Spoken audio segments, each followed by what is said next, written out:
insult people, it's not just limited to the tongue. Yes, I can say you're like this. That's an insult from the tongue.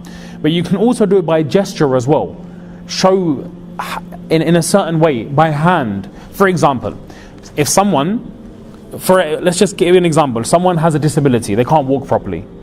You don't say nothing to them, but you're walking in a funny way to ridicule them. That's also forbidden from this verse as well. لا يسخر قوم من قوم. That you're looking at someone's negative trait and you're making fun of that.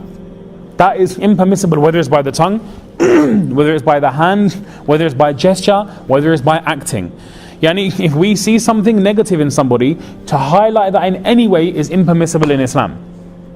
But it's done with the intention of insulting, ridiculing, defaming. Yani किसी का मजाक उड़ाना, to make people feel bad about themselves. This is absolutely impermissible in Islam. And I'll also add this as well, which is common amongst our society, especially amongst us all that are born here. And you guys may have faced this, right? So don't be defensive. I've experienced this in my family, that whenever someone tries to speak a bit of English, we ridicule their English. And I say we, meaning us who are born here. So we say, oh, they're freshy English. We take the mick out of how they speak. Like for example, one person, they saw one particular place and they pronounced it a wrong way. They pronounced a shop in a wrong way. After that, unki chair ban gayi thi. So people were winding them up. So whenever they saw the shop, they would say, oh, Woolworth. And they'd make the person feel ridiculed. Pound shop. They say it's not pound, it's pound shop, brother, pound shop. But the way you're talking is disrespectful. That's also la yaskhar qawmun min qawm. And then what happens is, subhanallah, we see people, this has become a trend on YouTube, right? People make videos ridiculing people. And even Muslims fall into this. And now, alhamdulillah, we've got less YouTubers that do this, but yet we'll like the video, subscribe, make a meme.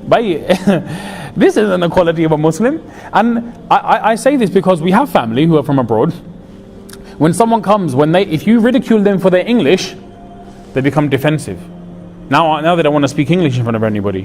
Why? Because if I say the wrong thing, they're going to ridicule me and take the mick out of me. So they stay dumb, meaning that dumb is in the sense not speaking. They pretend that they can't speak. They show themselves as not able to converse, because if they say the wrong thing, you're going to get ridiculed. Does everyone understand where I'm coming from? Okay?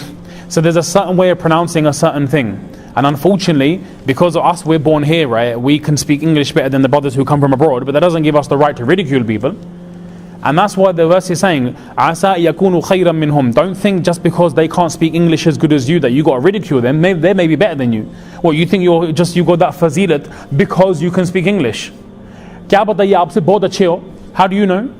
Well, just because you can speak a bit of English, just because you got a red passport, just because you got a business, just because you got a bit of money. They only came here now, you came here 20 years ago. Then what does that make you better, does it? No, only Allah knows who's good and who's not.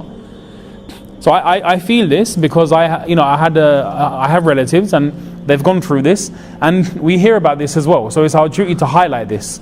And I hope and pray that someone listens to this, and then they will pluck up the courage to go to those people and offer an apology and say, I'm sorry, if I ever made you feel like that, I'm sorry. And just offer an apology. An apology will go a long way, inshallah.